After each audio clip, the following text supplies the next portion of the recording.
I want to begin by acknowledging that today I'm working on the traditional, ancestral, and unceded territory of the Musqueam. Many of you are located elsewhere than at UBC, and I invite you to acknowledge the traditional caretakers and owners of those lands where you are located. Today's event is part of the Public Scholarship Series, which is a signature contribution of the Public Humanities Hub. This series fosters knowledge exchange between UBC scholars and various publics. I'm delighted to welcome today's group of scholars who center public engagement in their research, working with diverse communities to co-create knowledge and advance critical dialogues. In the Public Humanities Hub, we call this accountable research. Thank you in particular to the Hub's Sierik Bolson Tastenbeck for his work in organizing this panel. I would like to welcome my colleague and the moderator of today's panel, Dr. Marika Kunnas, Assistant Professor, Language and Literacy Education, UBC, to begin our session. Over to you, Marika. Thank you so much, Mary. Welcome, everyone.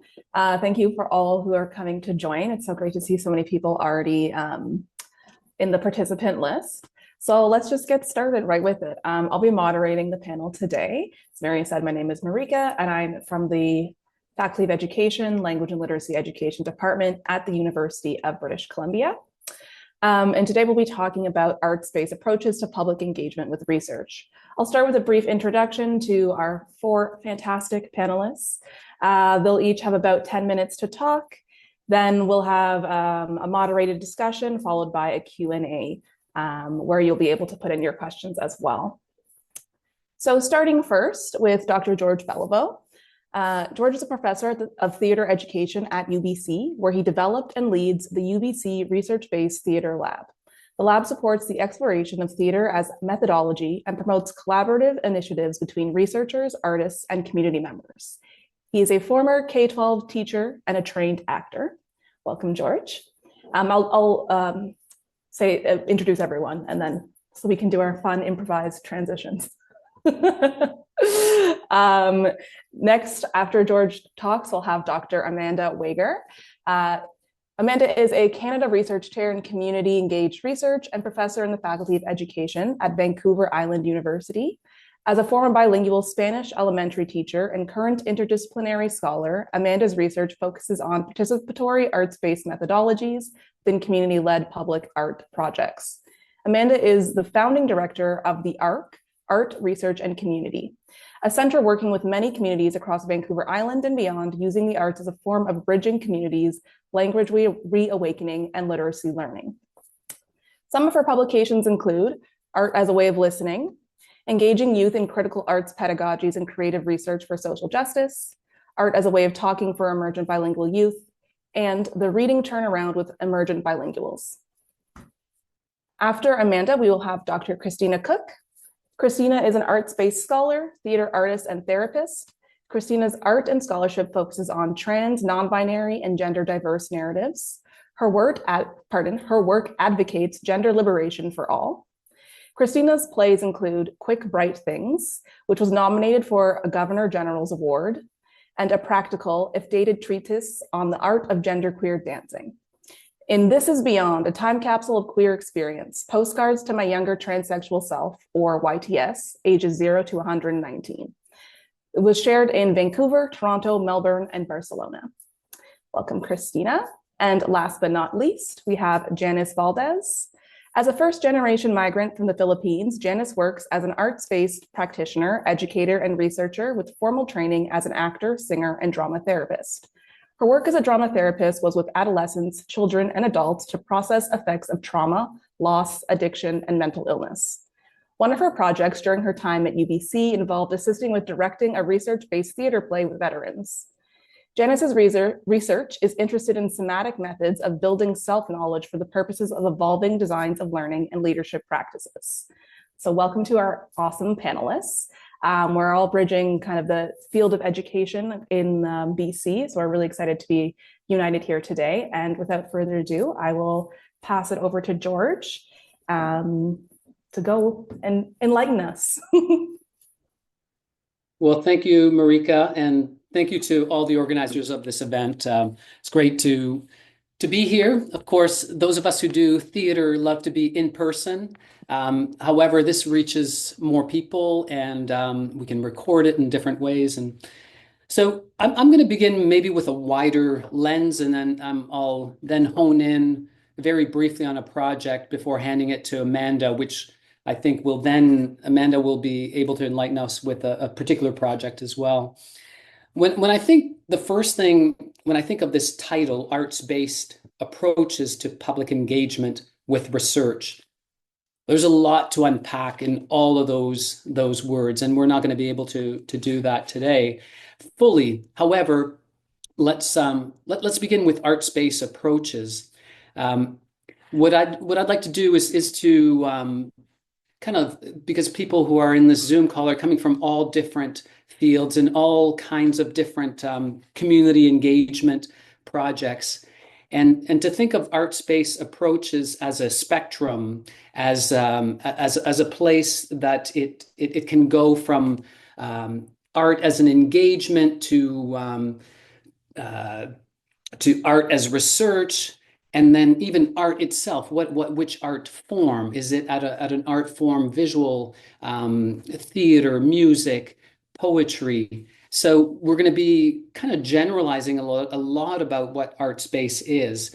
So I just want to make sure that we're clear that art space is quite all-encompassing, though a number of folks work in a specific, they kind of create, I don't want to say borders, but they create kind of parameters or guidelines towards the areas that they're using. So zooming in a little bit from arts-based now to theater, which is the genre that a number of us will be talking about, and that's the genre that I work in mainly, although quite often the projects that I engage in are with visual artists, musicians, etc. as well. So we do blend the different genres. And then even going from theater, which is a huge discipline and is a form of research, to research-based theater, which is one of many methodologies. It has many cousins and many kind of overlaps with other forms of theater, yet it's very specific in the sense that research-based theater, the only thing that you need to really hold on to, perhaps to understand research-based theater, it holds a dual commitment. And when I say dual commitment, in the word itself, research-based theater, there's a commitment to research and there is a commitment to theater. So those are some of the commitments, and then the commitments to the participants that are working, a commitment to ethics, a commitment to audience, etc., expands from there. The research-based theater lab here at UBC was generously supported by the Vice President's Office of Research for a number of years, and it allowed us to really grow and I think to better understand this methodology. And I want to return also to public engagement because that's part of the title. And when I think of research-based theater, that's exactly what we were trying to do, is to lift storytell research in a ways that could engage the public.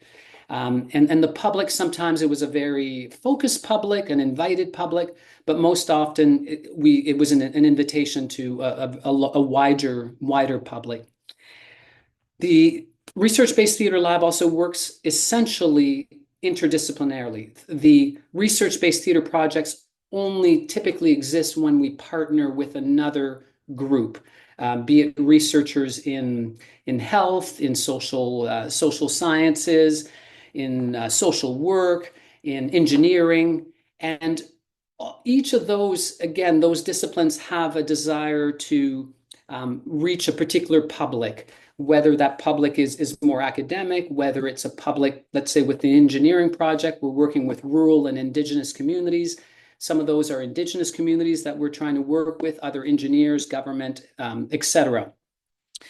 So the collaborators are always part of the conversation of research-based theater.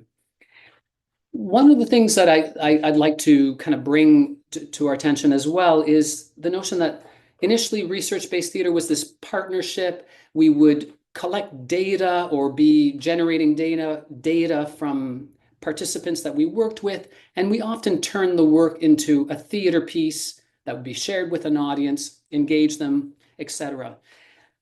As the lab has evolved, one of the key things I think we've learned is that how can we do better in engaging the public beyond a presentational only theater like presentation with a proscenium arch and this kind of separation.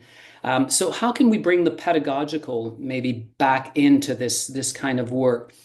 A number of us working in the lab, who are some of them are on this call or this Zoom panel, we've been quite influenced by artography, which is another methodology that I wish if we had more time we'd talk about. But artography really honors not only the artist, researcher, teacher, but actually honors the commitment that it's not only about data collection, it's also about in the creation of artistic work like theater, how do you keep in mind that the rehearsal process or the development process, it keeps building new knowledge. So it's this commitment to sometimes traditional ways of doing research and qualitative by interviews, focus groups, etc., but also really paying close attention to the art making as a form of research as well. And then bringing in that pedagogical, how do we really invite the audience or the participants into the work? And that has, I'll give a very quick example. One of our projects was called Don't Rock the Boat, and then it was called Rock the Boat, which was, I think, resonating with a number of people here as well. It was about graduate supervisors and graduate students and the relationship.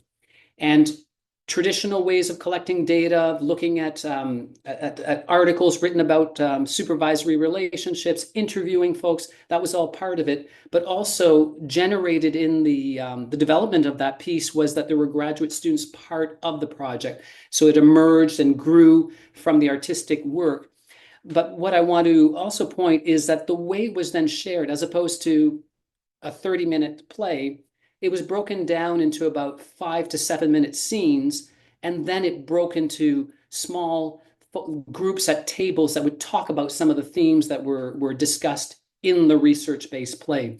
So I use that as an example of just kind of really engaging the audience, the public, in a way that I think was very successful and kind of broke that tradition of theater.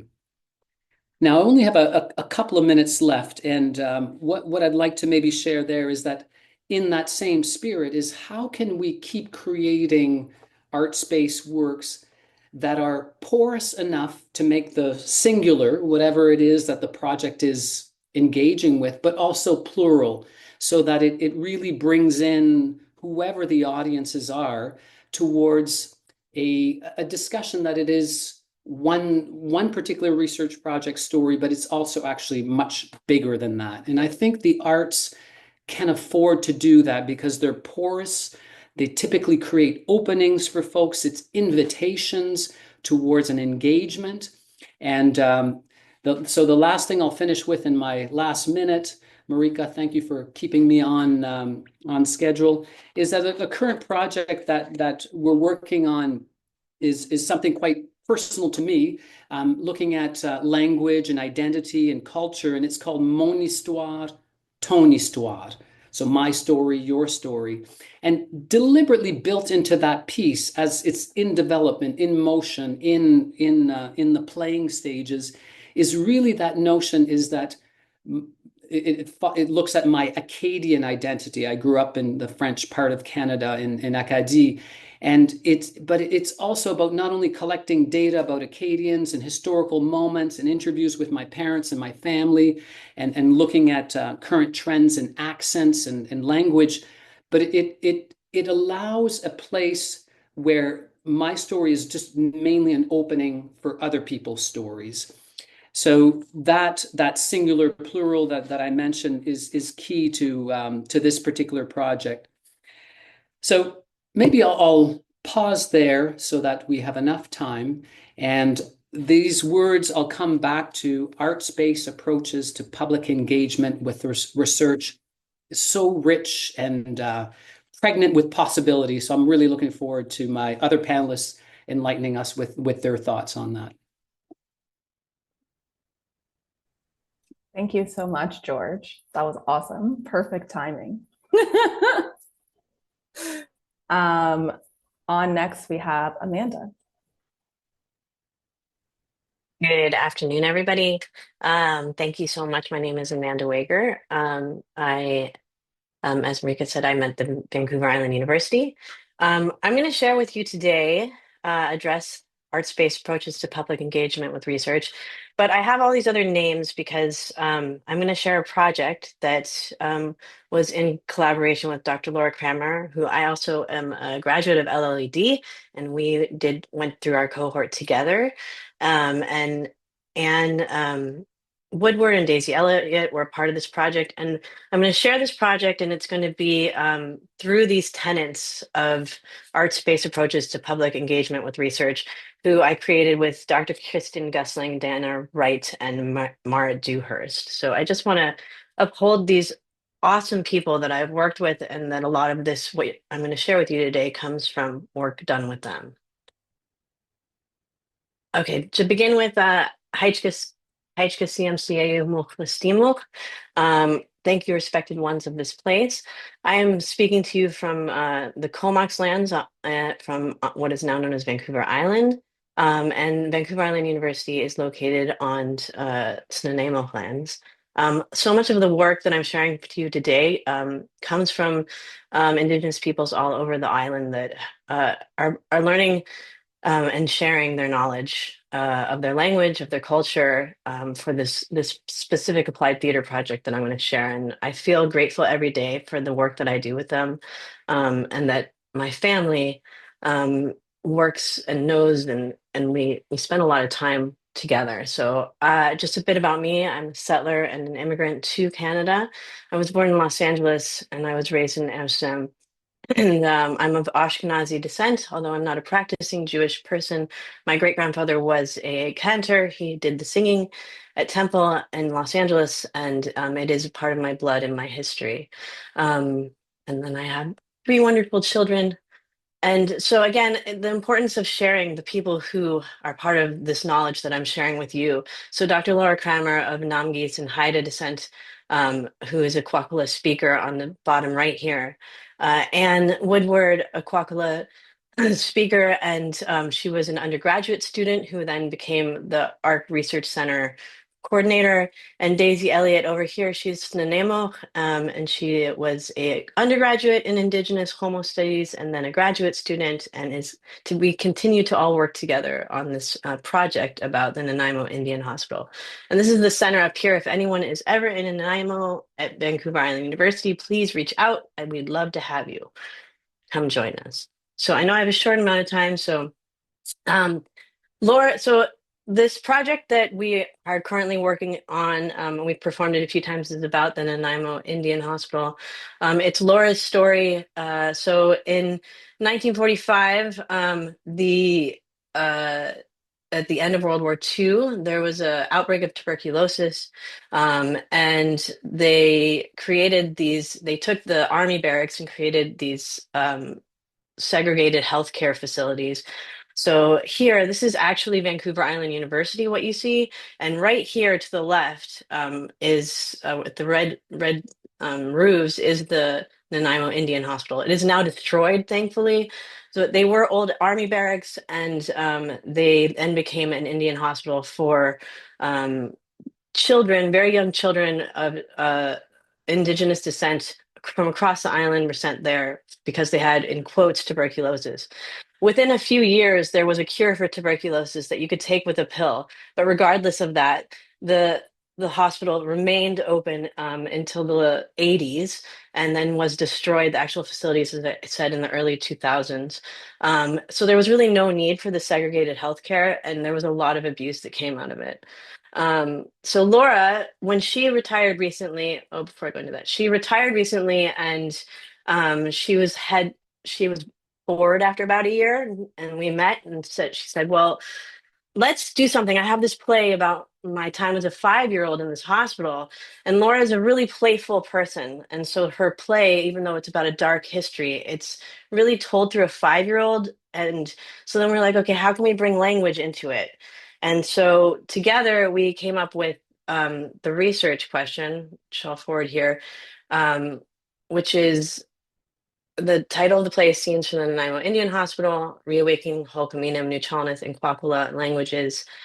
How does an applied theater process and performance told through the local indigenous languages, Hulkaminam, Nuchalnath, and Kwakula, further indigenous language reawakening for the actors, audience members, and researchers? So we took her play and we added 2 other 5-year-olds who spoke these, one of them spoke each of these languages, and we partnered with language experts who translated the play. So the play is in multiple languages. But I'm going to just share a little bit more about this, but through these 4 principal tenets of creative resistance that together with Drs. Kristen Gusling, Dana Wright, and Marit Dewhurst, we came up with, we're all participatory action researchers. And so the tenets are recognizing creativity as rigorous inquiry, valuing relational depth over dominant paradigms, prioritizing process over product, and locating transformation within the collective. So going back to this research question is an example of recognizing creativity as rigorous inquiry. So art is a rigorous medium for analyzing, producing, and sharing knowledge. Creativity in public engaged arts-based research is a rigorous mode of investigation that taps into embodied, cultural, and affective ways of knowing. Arts-based methods like storytelling, performance, and visual arts enable youth and community members to critically analyze their social realities and articulate complex insights. These creative processes demand deep engagement, vulnerability, and nuanced thinking. Positioning creativity as a form of rigorous inquiry resists the tendency to view the arts as merely supplemental or decorative in research.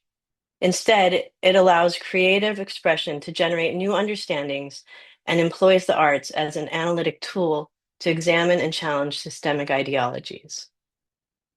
So the second tenet being valuing relational depth over dominant paradigms. And as you can see here, it was a very intergenerational. There were settler actors as well as the majority indigenous language learners who had never been acting before. So authentic reciprocal relationships matter in this work. At its core, public engaged arts-based research is a relational endeavor that prioritizes people and communities over abstract research objectives. Building and sustaining meaningful relationships is central to this work, even when it complicates timelines or requires diverging from the conventions of academia. This principle calls on researchers to invest in the slow, challenging work of showing up, listening deeply, and cultivating trust, work that often goes unrecognized in academic spaces. By valuing relational depth, public engaged arts-based research resists transactional, extractive logics that can pervade traditional research models, and it upholds an ethic of reciprocity and care. So the third tenet, thank you, Marika, prioritizing process over product. So, I mean, part of this whole hospital project, we had to come up with tenets as a governance model. And so together with all of us, Daisy created this beautiful sun, and together we talked about all of the important aspects of it. And so you can see all of the tenets of this research. And together we decided that we are non-hierarchical, we're consensus-driven and collaborative. And this represents prioritizing process over product. So creative arts practices are not merely tools for research, but forms of resistance that challenge status quo assumptions. This principle emphasizes the messy, iterative process over predefined outcomes. Public engaged arts-based research is characterized by relational and emergent dynamics that evolve within the constraints of people's lives and dominant systems. Researchers orient to the present moment and resist pressures to conform to rigid academic paradigms or funder expectations. Embracing the unfolding, often unpredictable process is central to public engaged arts-based research's transformative potential. And the fourth one, locating transformation within the collective. So this applied theater research is usually created, applied theater is created, formed, and meshed through a process with the community that is working on it. Oftentimes everybody is giving input, and it's with people, as I said before, new to acting a lot of times, who are coming to provide a message to the greater public about something that's important to them. So change in public engaged arts-based research occurs in multiple levels: individual, collective, and systemic. The authentic reciprocal relationships formed through public engaged arts-based research are not incidental, but vital outcomes that catalyze solidarity. Intrapersonal and interpersonal transformations, such as increased self-awareness, empathy, and agency, lay the groundwork for broader social change. By highlighting relational and communal impacts, this principle challenges dominant notions of success that privilege individual achievement over collective well-being. So then finally, just taken together, these four principles of creative resistance offer a framework for re-envisioning the goals, processes, and outcomes of public engaged arts-based research. They challenge us to embrace the emergent, honor the relational, and center the transformative power of collective creativity. Ultimately, we argue that creative resistance enables public engaged arts-based research to fulfill its liberatory aims by disrupting dominant paradigms and carving out spaces for authentic, community-driven inquiry and actions. In moments of uncertainty and contradiction, we must return to principles and ideals of this work, resisting to impose a linear, victory-driven narrative. Doubt is not a weakness, but a necessary element of ethical, reflexive practice. Humility keeps us open to learning, to listening, and to adapting in ways that sustain the spirit of public engaged arts-based research inquiry. And that's it. I'm going to pass it to Christina, I think. Yes, thank you so much. Christina is up next, and what lovely visuals. Thank you. Thanks so much, everyone. I'm Christina. I use she and they pronouns. I'm so happy to be here. Thank you for having me. I'm feeling grateful to be a part of this panel, and I'm excited by what the other panelists are sharing. And I'm hoping that one of the things that's coming across is all of the different possibilities with arts-based research and public engagement. And I hope we can continue that through our discussion later. I'm coming to you from East Vancouver, East Van, on the traditional unceded territories of the Musqueam, Squamish, and Tsleil-Waututh peoples. I'm grateful to be here. I want to talk to you about a specific project that I worked on as part of my dissertation in counseling psychology. As part of my dissertation, I wrote a research-based play script, and that play script is called Postcards to My Younger Transsexual Self, ages 0 to 119. And this play script is really, for me, about a leap of trans joy. It tells the story of my reckoning of being inside a discipline, psychology, that continues to pathologize trans folks today. And I also have to reconcile with being a gatekeeper in that discipline. I've graduated from that PhD now, and I am almost a psychologist, about to be registered. I'm a member of that discipline. So this play is very autobiographical. It lives in an autoethnographic relationship to me and to the relationships around me and the communities around me.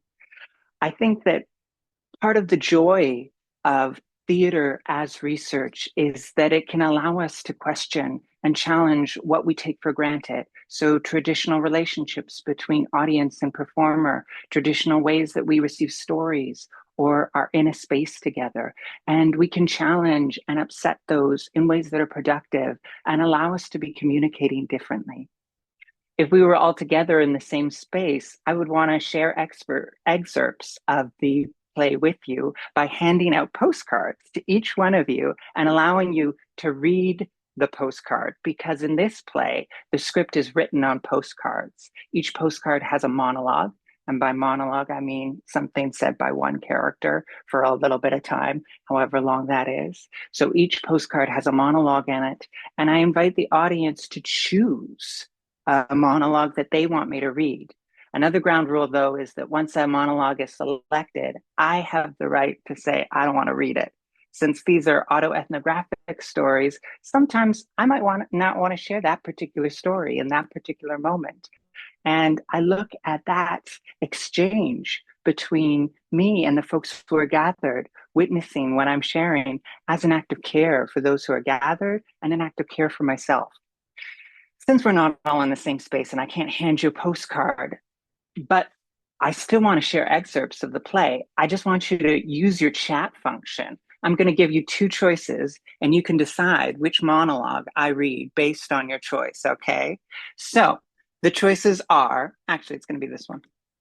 The choices are, you can hear a monologue about trying to get an A+ in electrolysis, or you can hear a monologue about my second year in the PhD. Throw it into the chat. You want to hear second year or do you want to hear A+? Oh, second year PhD so far. Second year is really winning, folks. Second year, okay.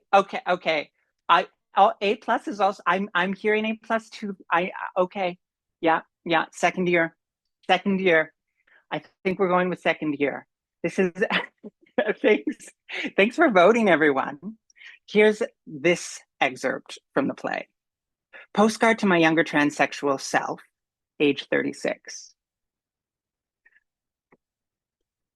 Your second year of a PhD in counseling psychology. In private spaces like the bathroom or after midnight, you form words to express your growing understanding of why you flinch at misters and sirs, makes flinching worse. A pain grown numb returns with an ache. But alongside this ache, suddenly learning to float. You thought treading water was. You thought not drowning was. But to float on your back and feel the sun on your face, the water beneath you. To float. Oh, to float. That's that monologue. One of the things that I really value about arts-based research is I don't like us to talk about it without also doing it, because we can share it so easily in spaces like this. And just sharing excerpts allows us to become closer. I think that when dealing with trans narratives and trans autobiographies, many of us are aware of the histories of how these stories are told on stages and in popular media and in different political spaces right now. In other words, there's a lot of antagonism out there in the world, I would say, right now as a trans person.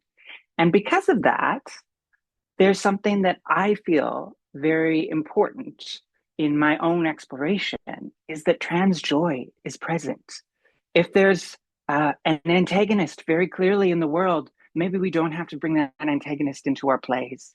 And maybe conflict can be explored differently. But I want to be really clear that when I say trans joy, I also mean trans rage. To me, trans joy and trans rage are one and the same thing, and they're both equally productive. And I think one of the reasons that I found writing this play as part of my dissertation so liberating is because it felt like a mixture of trans joy and rage all together, and it was impossible to tell them apart. I think as we're creating arts-based research that's publicly engaged scholarship, these are the questions that we need to be asking ourselves. How do we turn away from narratives that have been pushed on to specific communities, including our own communities, narratives that have been pushed on to us, and reclaim those narratives and reorient ourselves towards different kinds of works? I want to share another excerpt now, okay? I'm going to choose this one though.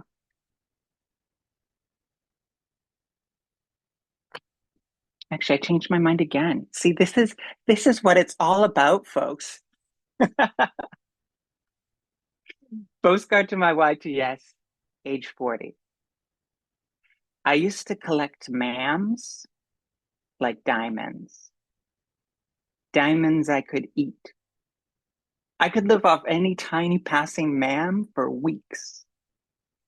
First time Mom heard a man call me ma'am was the first time she saw a man pulled open a door for me, and she said, "There now, honey, you can be patronized just like the rest of us."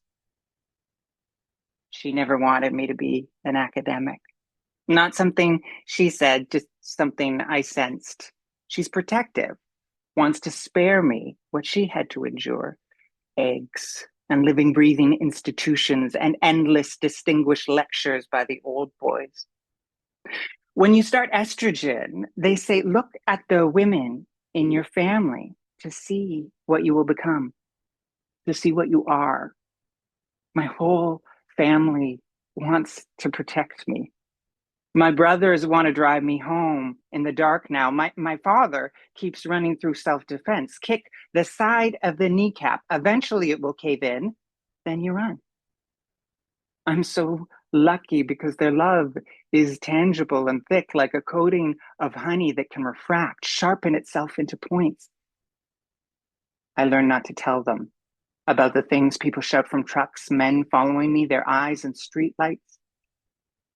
And I only told them about the one egg because I see fear in their eyes, fear for me. They don't understand that even if the mams feel like everyday pennies now, they feed me. I move through these living, breathing institutions like a well-fed 50-foot trans woman, crushing and smashing, and I could protect them all. My brother would say, but you're not a 50-foot transzilla. So let me drive you home. I don't tell them, my family. My love is sharp like honey too.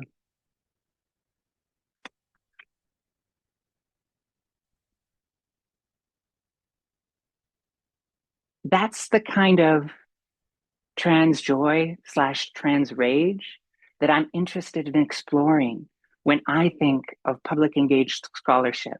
And that's what I want to carry forward in my research-based work.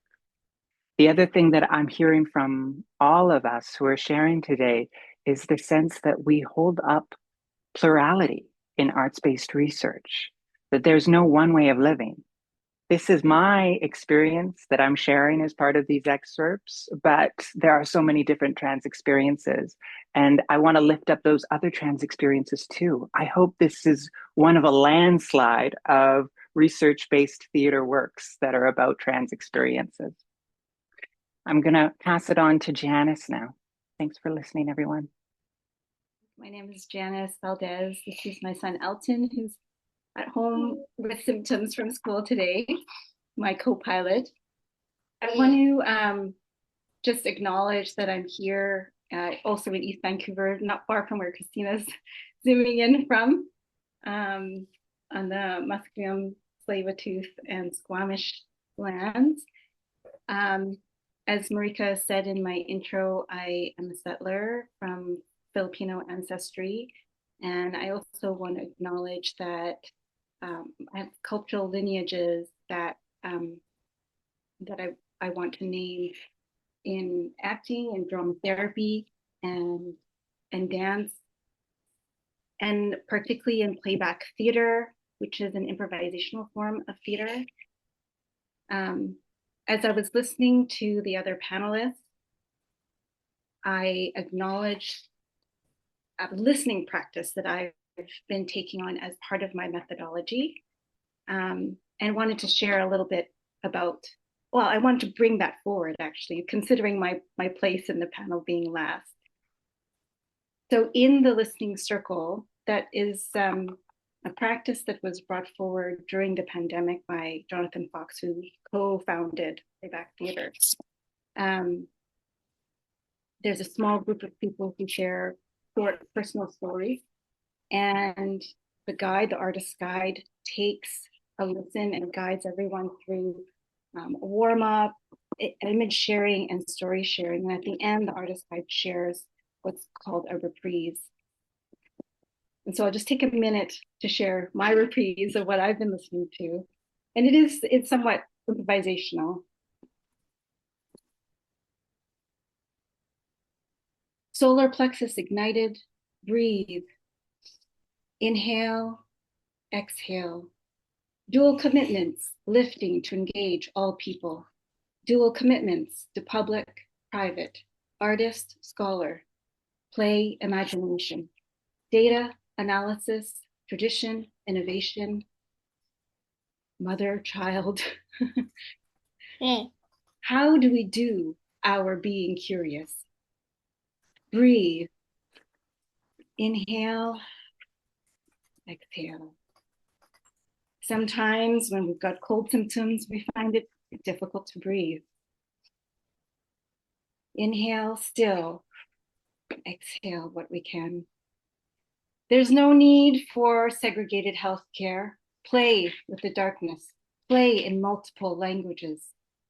Trust in vulnerable creativity, authentic, reciprocal relationships. Take slow, rigorous work. Breathe. Inhale. Exhale. Gosh, that feels good. I'm just going to say that one more time. I'm going to invite all of you to breathe with me. Breathe. Inhale, exhale. There's an energy that happens when we're in, certainly when we're in person in circle, breathing together. And even though we're on Zoom, we can still enjoy that. Choose your story as an act of care. Second year, A+ wins. To float, oh, to float for the love of correspondence on postcards. Trans joy, trans rage, liberating emotional narratives in public spaces. Transforming narratives. If I were, if I were, if I were in a pretend imagined space, if I were, could be here too. And that is just a little bit of what I resonated with, that came through as I was listening. And sometimes in a reprise in that practice, what I has done, and sometimes in my listening, it comes out as a dance or a combination of poetry and song. One time I sang, which was really surprising to me and unexpected. And I just wanted to highlight this as part of my practice in research, because it brings forward, it brings forward the nature of improvisation, and how I feel this decenters this privileging that's often placed on premeditated, planned analysis that happens over a long period of time. So it's using creativity and improvisation, improvisational method really challenges traditional ways of verifying or validating what constitutes as rigorous knowledge, that sometimes is spontaneous. Sometimes it's spontaneous. It's challenging, just as it is as a mother's dealing with her nervous system as it's co-regulating with another nervous system. And that's really, Elton's helping me demonstrate right now what's happening in this space. And so in the theme, one of the themes that we talked about in this work, I have found with dealing with veterans or whatever it is, dancing with moms and kids, is that co-regulation part and knowing how to respond. You want to say something else? I feel like I've come to the end of what I can share now, and I can certainly share more in the Q&A. But yeah, I just wanted to bring forward the improvisational aspect of the work, the need to adjust. And the importance of the embodied practice. Thanks, everyone.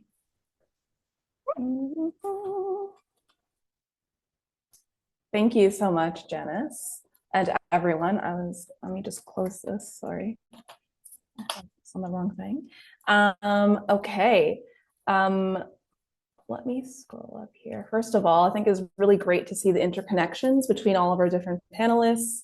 Thinking about just kind of broadly, as George was talking about, what do we say, what are we talking about when we say arts-based research, then looking more specifically at the projects that people have done. And I saw those connections just as Janet was talking about creativity as a method of analysis, something that, if I'm not wrong, Amanda, you also talk about as this creativity form, as a way, as a tool and a rigorous tool of research, which is phenomenal. We have about 20 minutes now where I have some questions for you as the esteemed moderator. And then we'll open it up to the more general public.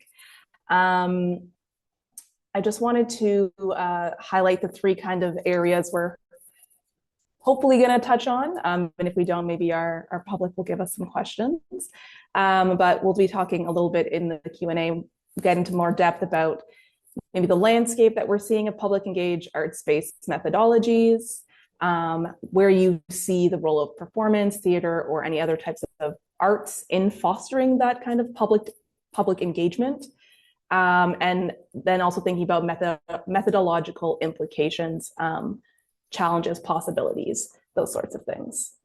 So I'll start maybe with some broad questions, and then I can have some pointed ones if people want to jump in.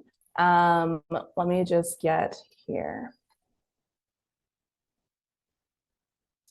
I think it'd be great if we could talk a little bit about what you see as, I mean, just to that big point, like what are the main possibilities, which you touched on a bit, but what are also some challenges that arise when we think about public engaged arts-based research?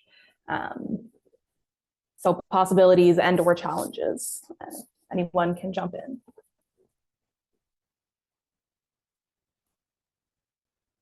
I can jump in and then people can follow.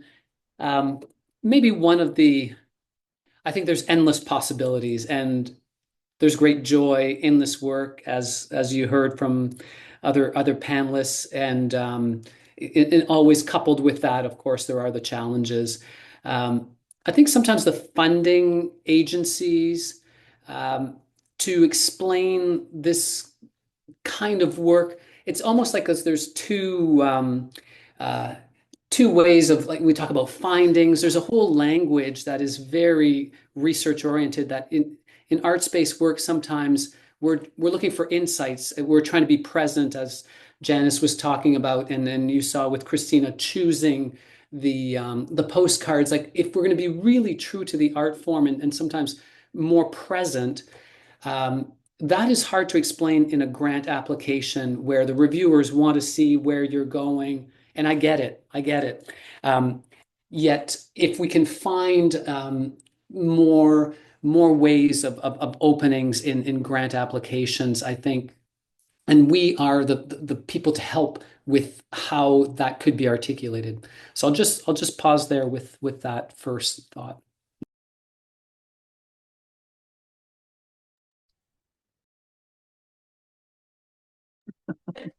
You go. Christina, yeah. Thanks. I totally agree with George. I think funding is an issue. I think, and the possibilities are endless. I hope that's one of the things that folks are taking from everything we're talking about on the panel. Another challenge that I see is that I sort of want to name that all of us on this panel have some sort of training or professional experience in theater, in the art form itself. And so that's just important to, I think, really acknowledge that it's very hard for folks who have no background. Before I say that, let me say, I believe everyone is an artist and I believe anyone can do arts-based research. I think that's part of the joy of this methodology. Also, it's really hard if you've never done a play before, or you've never created a photo voice exhibit, or you've never done poetic inquiry, to figure out where you're going to start. And so finding those collaborations, depending on where you're finding professional artists to mentor you or other artist scholars to work with, that can be a real challenge for folks depending on where they're located.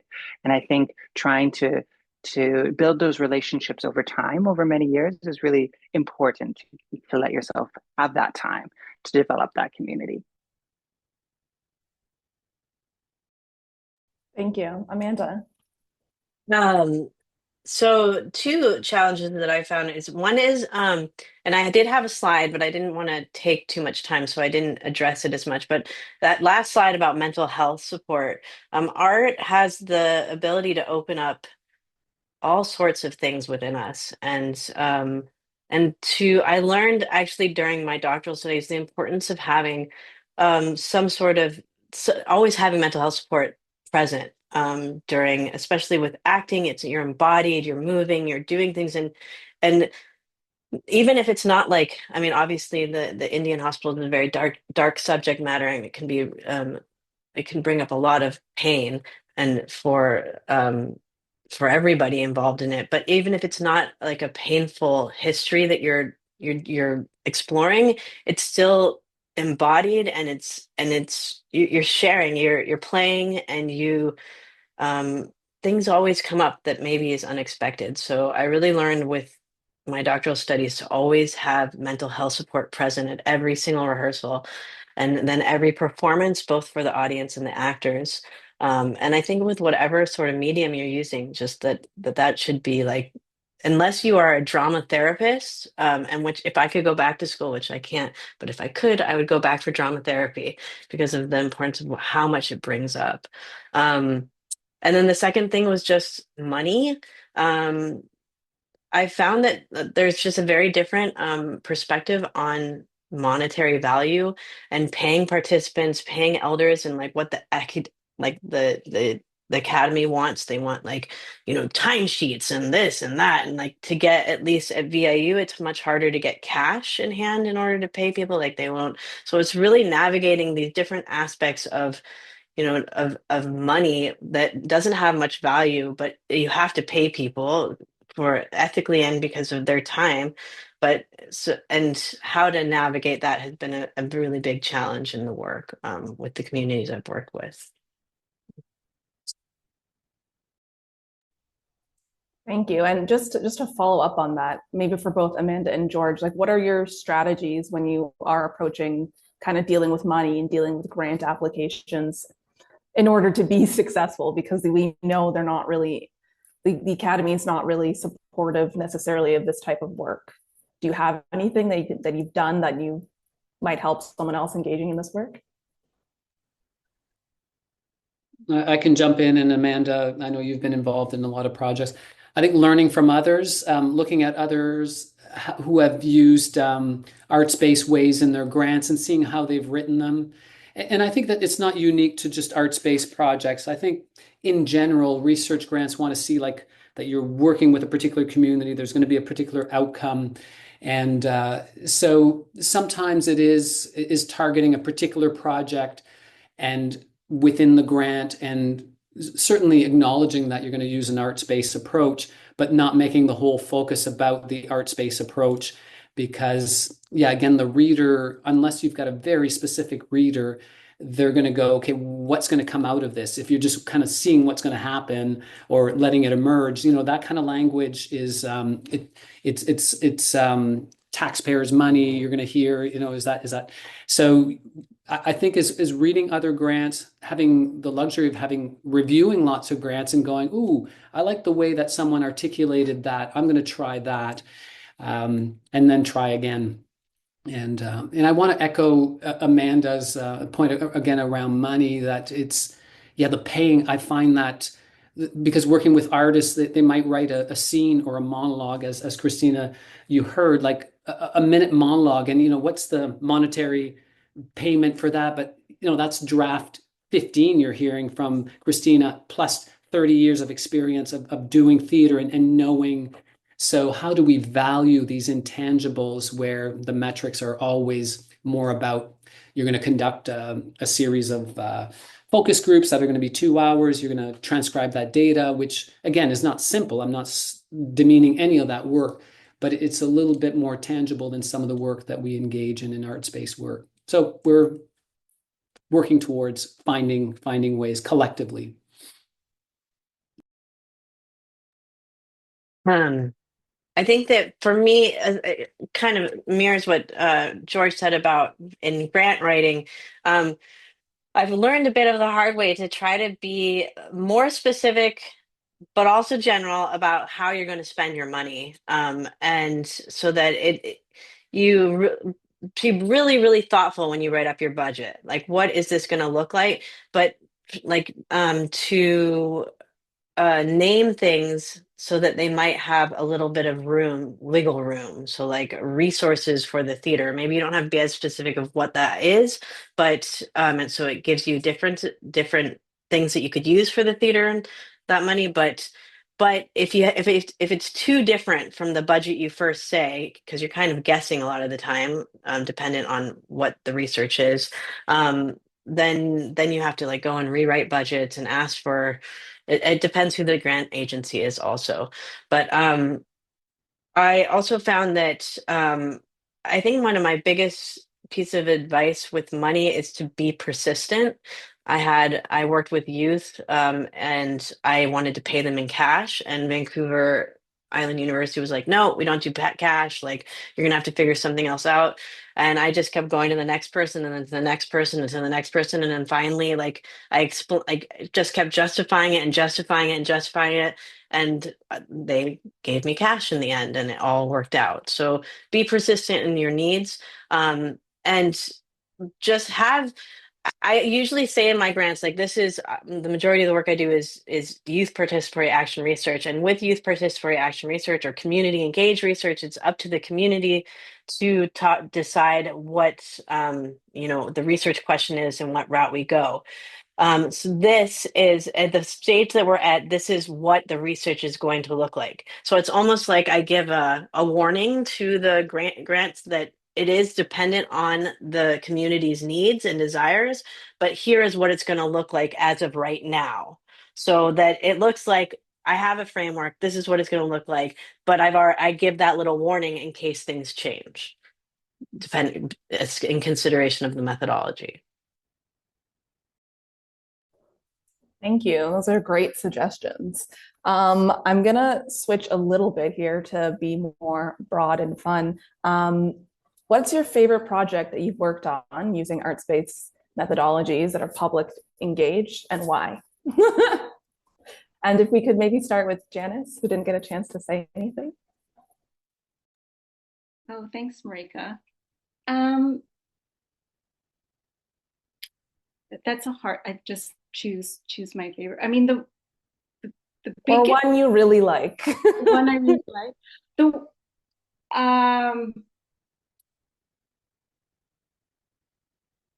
okay, there's two that come to mind, but I'll talk about the Veterans Project because it's, I suppose, like we mentioned it earlier. So I was on the artistic team of the original rendering of the script, and George was on that creative team, as well as Graham Lee. And we worked with counseling psych colleagues. And we worked with, it was like half a dozen veterans, and over, I think, a 3-month process. And it was my first project as a grad student on a research-based theater project. And I had studied in my drama therapy training, I had studied PTSD. I'd worked with people who dealt with trauma. But this was like a container over a duration of time that required like an extension of myself that was much more than, say, like a few group sessions. And so the reason that that project really stands out to my memories was the relationships that formed, the vulnerability of the participants were such that they really had to trust each other and the research team. And so a lot of that building the ensemble was really just sitting in circle, building that trust, first from a dialogical sort of sharing and speaking with each other in circle, and then working our way up to building that trust to go into movement. into an embodied space and play. And so I have the privilege of working and building that ensemble. And the rewarding part that really stands out was there were so many moments, but one in particular was working with Tim, who I remember in rehearsal. He had frozen. He had come to a memory, and we were working on a scene in his monologue, and he was frozen. I could see that he wasn't breathing. And my instinct to go near him and touch him and be alongside him, not say anything, was, I'd say, not necessarily my training in drama therapy, but it was more of an intuitive instinct.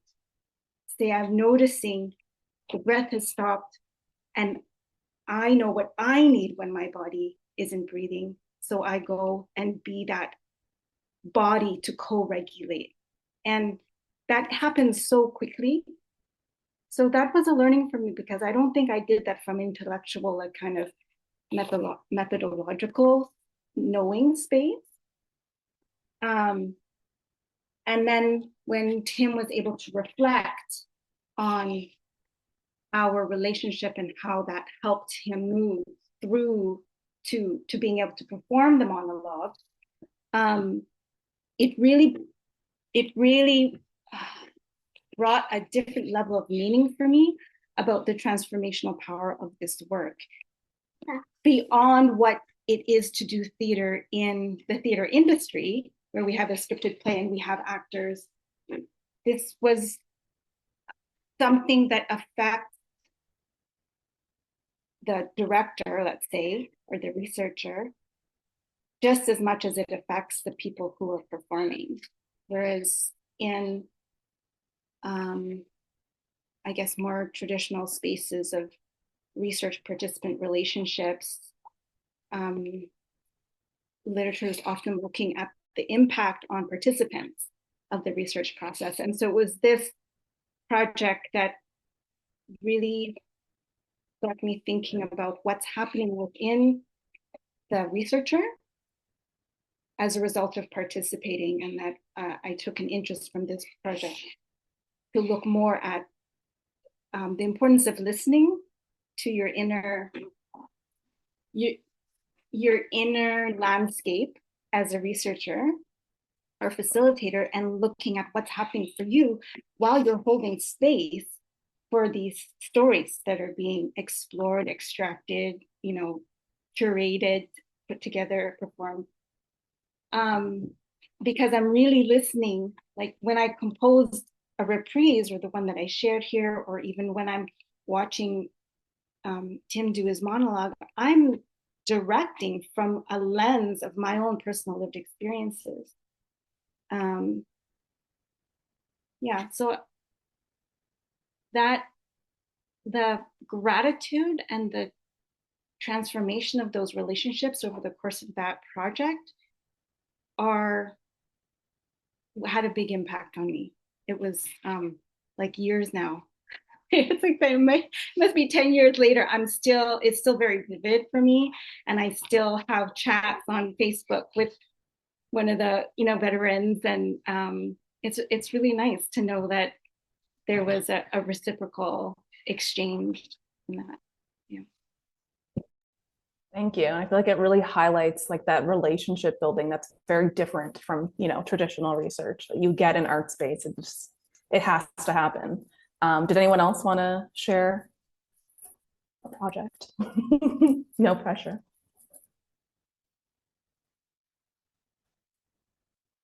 Okay, I have more questions. Don't worry. I have so many questions.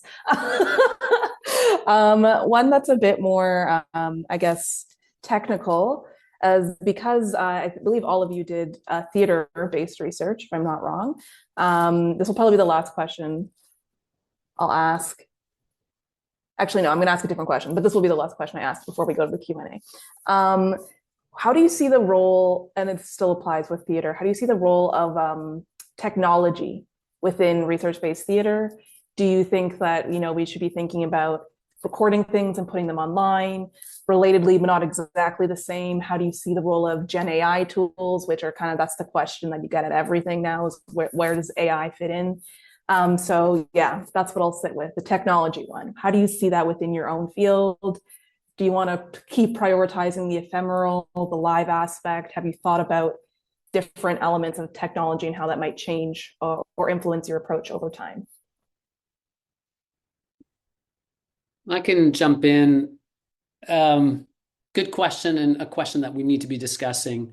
My personal bias is that I want to learn everything I can with AI and technology, though for me the theater is a very sacred space of storytelling.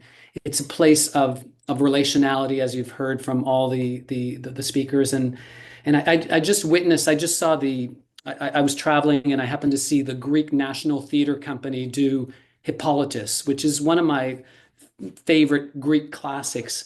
And I had met the company. They were staying at the same hotel as me, and they were talking about how they were really into the doing it in a traditional way with the chorus and etc.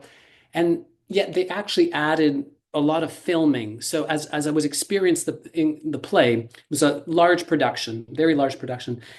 I felt that tool of the technology, it distanced me. Maybe that was part of the goal, but it actually it was I was like dual tasking. I was trying to watch the filming of it and the play, and I felt I wasn't able to do one or the other really well. It's that notion of people say the new generation, or like my kids' generation who are 20 something, they can multitask.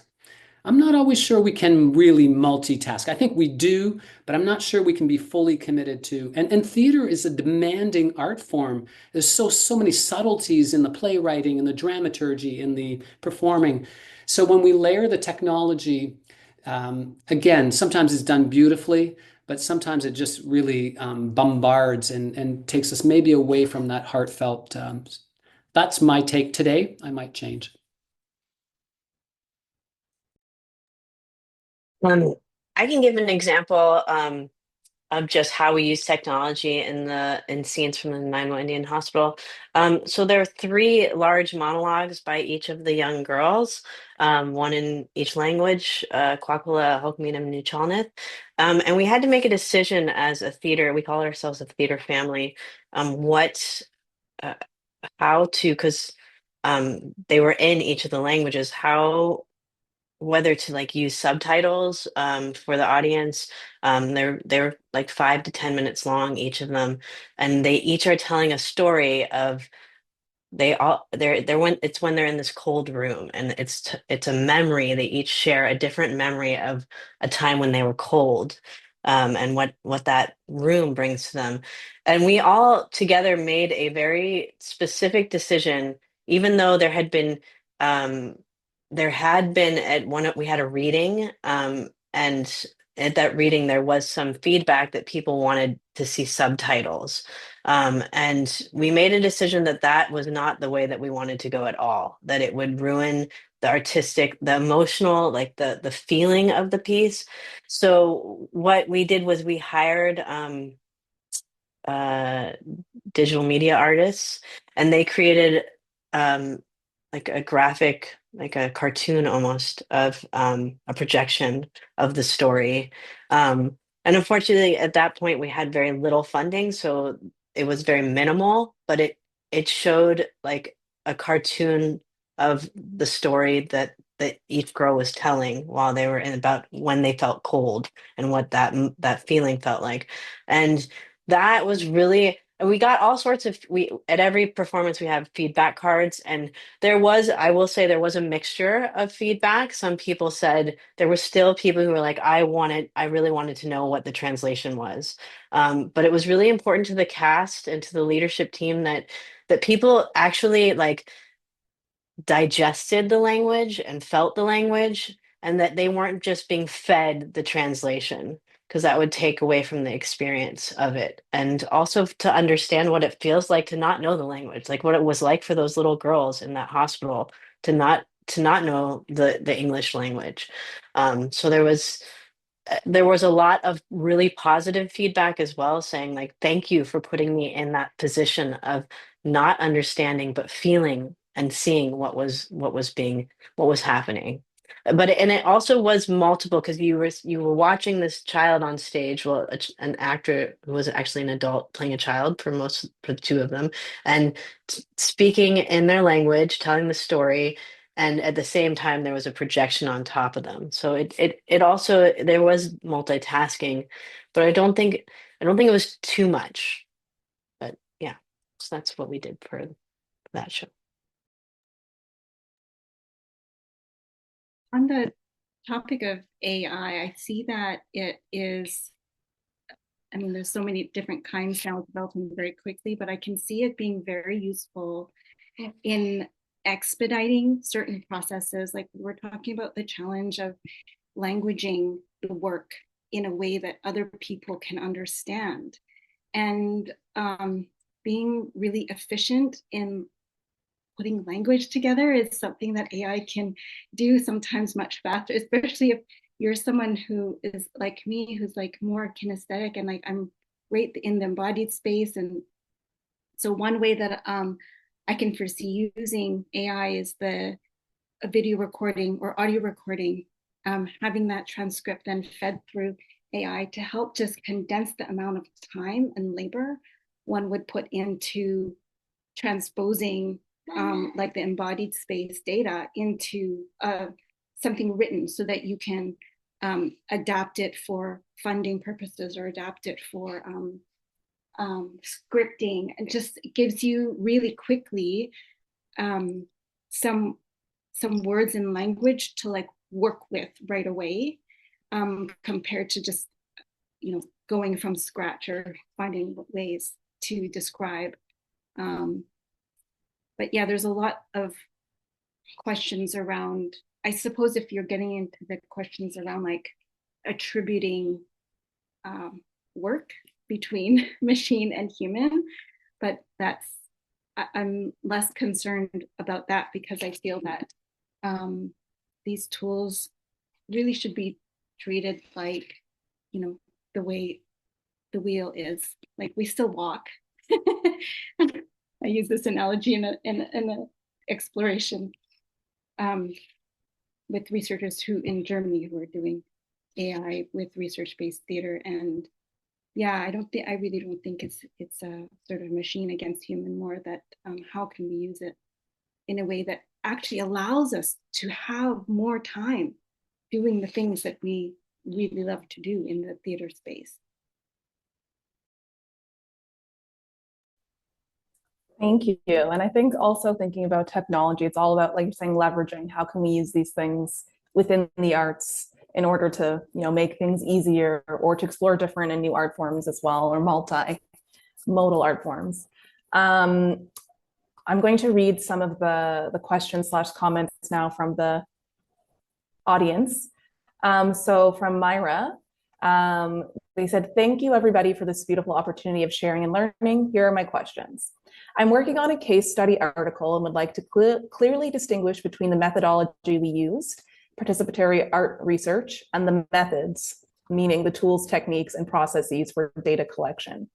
However, I've noticed that some authors refer to participatory research as a method rather than a methodology. Could you share your insights on whether participatory research should be considered a methodology or a method? Additionally, how might I better ground my ideas? Are there any case studies you would recommend? So the difference really between method and methodology when it comes to participatory research. Does anyone have any comments on that? Amanda just left, and she's our participatory action research person. So I don't know if she's gone far, but I think she would have. But or maybe Christina, you've come across, I know, some of that work. This is just my perspective, and I'm speaking from my PhD was in counseling psychology, but to me, participatory action research is a methodology, and the methods that we do participatory action research with, and that I've engaged in, engaging in that methodology are so diverse. So I think, um, I think clarifying for yourself how you want to talk about an umbrella term for whatever methods you're using might be really helpful. And figuring out if participatory action research is that umbrella term, that's your methodology. And the different strategies that you're using to collaboratively create with community members, and Amanda's going to save me now. those are the strategies I would draw on. Amanda, what are your thoughts? Sorry, there was someone at my door, so apologies for running off. For method and methodology. Christina, so since I ran to the door, I didn't hear everything you said, but I think being really clear about so part of that to me is about the analysis process as well, and how you interweave the methodology. Like when you think of the methodology as art space, is it part of every process? Is it part of the data collection? Is it part of the analysis process? Is it a part of the dissemination and and as George put in the notes, like knowledge mobilization? Or is it just, to me, a method like to collect data? Or is it just a method of dissemination? So where are the arts-based practices within your different parts? And I think if you can call it arts-based, but then maybe it's just arts-based methods. Maybe you're just using one specific method to collect data, which is, like photography, and you're collecting data from participants taking photos, but you're not going to do other arts-based methods within your analysis or when you share it with the public afterwards. So I think being clear in your layout of your process where the arts are involved and being very specific to how those arts are involved is going to be helpful. And as I miss what Christina said, but if like a lot of the work, there's multiple ways of describing your methodology. And so the work that I do, I say it's arts-based participatory research. So, and that flows through almost every single part.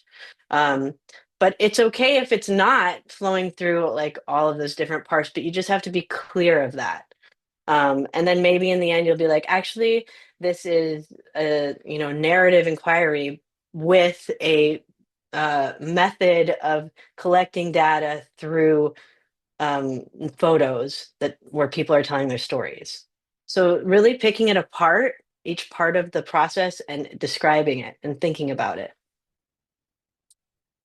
I hope that was good. Thank you. That was great for me. So I'm not sure for Myra, but hopefully. We'll jump to this next question from Stephanie Lafrance, who says, I intend to write speculative fiction as research. I'm worried that my co-creator participants, as folks that may not have experience writing fiction, may feel anxious being co-creators or co-researchers with me. On the other hand, if I do interviews and create short speculative fictions from the interviews, I feel that would undermine the collective and communal aims of artography. This is my dilemma. I would love any guidance, consideration, or wisdom you have in co-creating theater projects and how to enable a comfortable creative space for folks who may have anxieties around acting or script writing. So I don't know if maybe, George, you want to start us off, because I know you have to leave very soon. Well, Stephanie, it could be a longer conversation, and I'm sure a few people on this panel would be happy to continue it, because you do ask a lot of questions there. Maybe I'll start, and again, I'm going to nudge Christina, because we've had a lot of conversation about the notion of kind of research and fiction, and where's that. I think it's a pendulum, or it's a continuation sometimes of, and when you're collecting so-called data that people might be giving their stories. I don't know the content of your research. And then if you generate fiction out of that, yes, there could be a tension, and I think, but a productive tension, because sometimes the reason you're using fiction is to protect their identity. It's to kind of take their narrative to generate a larger question for public engagement that might not be appropriate to use their individual stories. So I'm trying to read through the question if there's something else. I mean, you do bring in artography. So yeah, maybe I'll stop there and someone can jump in. But that's my first thing, is that the fiction and nonfiction, I think, can be a productive tension.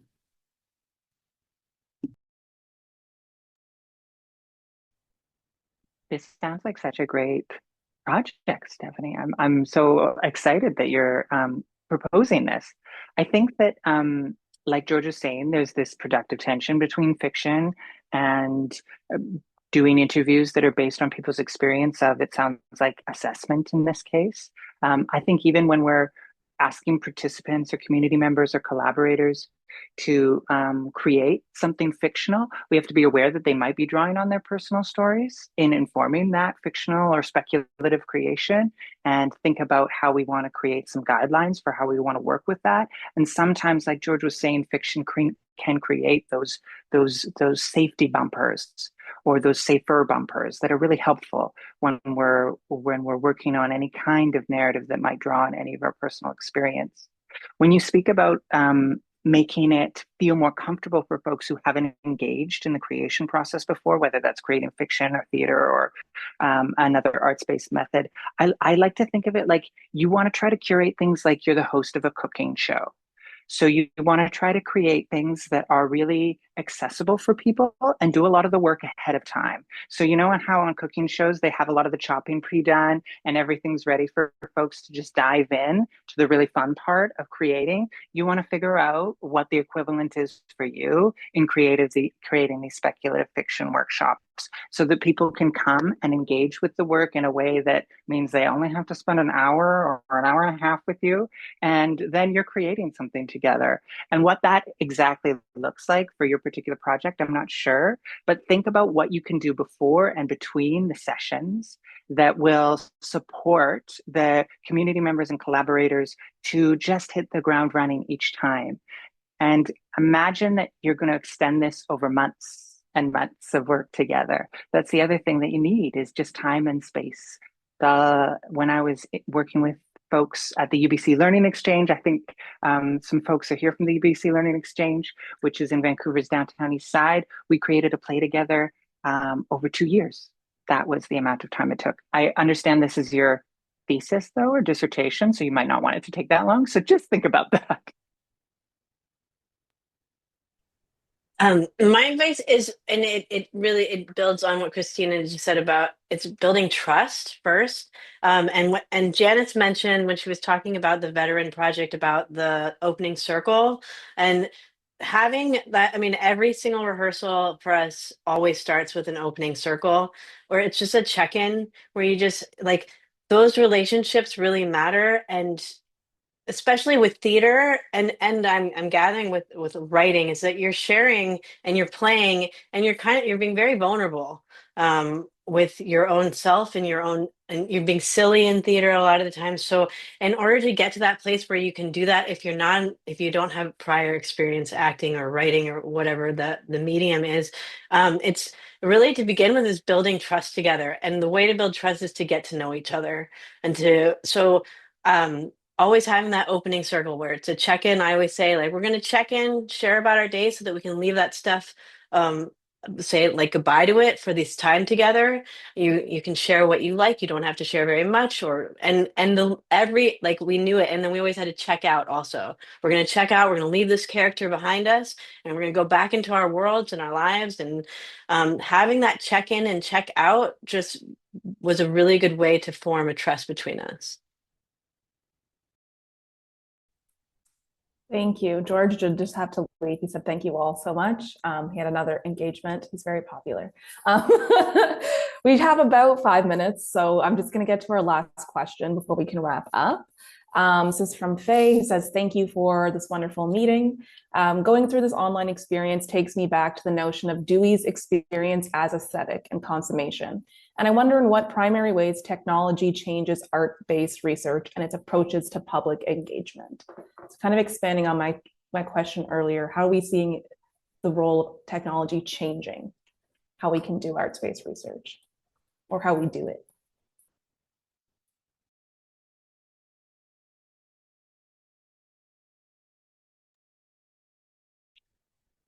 Think building on what was shared before, I think that there's a lot of different approaches to bringing technology into arts-based research and into theater creation spaces.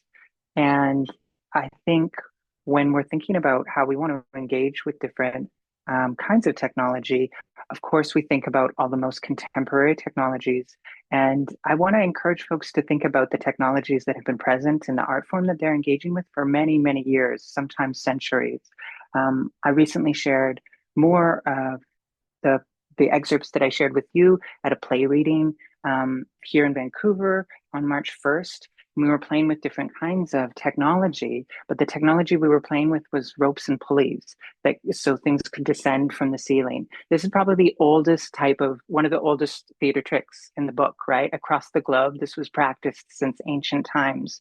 It is incredibly satisfying for an audience to see something descend from the ceiling live. I cannot tell you how satisfying it is for folks to witness that. It's a bit of magic, and it takes us back to a kind of playful joy. And I would want us, whenever we're engaged in these conversations around technology, of course, AI comes up, of course, collaborating over platforms like Zoom come up, and sharing more widely. All these things are wonderful. But think about the art forms that you're engaging with and really exploring the technologies that have been present in their traditions.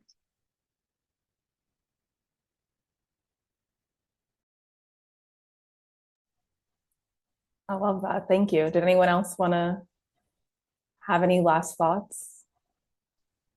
It kind of brings me back to the pandemic. I had to teach drama and education online, and that was a big challenge at first. But then it was like, it kind of goes back to that idea of being vulnerable, and I won't take away from like the fact of doing theater and drama together and overcoming that vulnerability. I don't know if you could ever completely do, but you start to trust. It brings trust. So like the doing that sort of work online kind of gave everyone this barrier to build that trust even more, where I could be like, okay, now step away, and everyone's going to dance around the room. And we didn't necessarily have to witness each other doing it, but I put music on, we did it, and then we came back and we talked about it. So like accepting that technology is a part of what we do and thinking about how to make it as creative as possible and have it work with us instead of, I think there's always like for me, I always have like a fear, especially when it comes to writing assignments and my students. So how can I actually use it and share how to use it in a way that is going to be supportive for students and for the creativity? And like thinking about it as a way that we can connect with people all over the place now. We can do theater like across large distances online together, and what that could look like.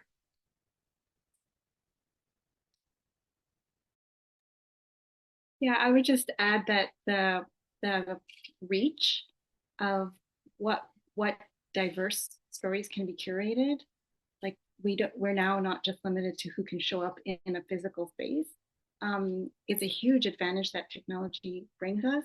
And I would agree with Amanda, like even in the training to do the listening hour, to be a guide for listening hour, that was initiated by New York University, and I'm alumni. That's where I did my drama therapy degree. So that wouldn't have been accessible to me otherwise. And not only that, that to be able to be in my own space and try on new roles and new techniques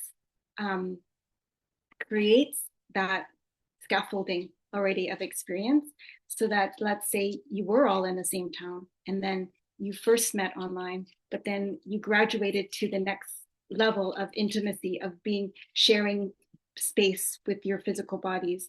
I think can be a real advantage for building trust in a graduated way. Thank you. Thank you all so much. That's lovely. So yeah, there's lots to think about. I still have 1,000 questions, but all your responses were amazing. So thank you all so much. And thank you to George, who did have to leave early. As was put in the chat, we'd appreciate if you could do the event feedback form. This is being recorded, so it will be uploaded online as well. So feel free to share it widely, as is our goal, through the public Humanities Hub. And thank you all so much for coming. Have a great afternoon. I think maybe, sorry, is Mary saying something else? No, but I'm still here, so Okay. let me just thank everyone.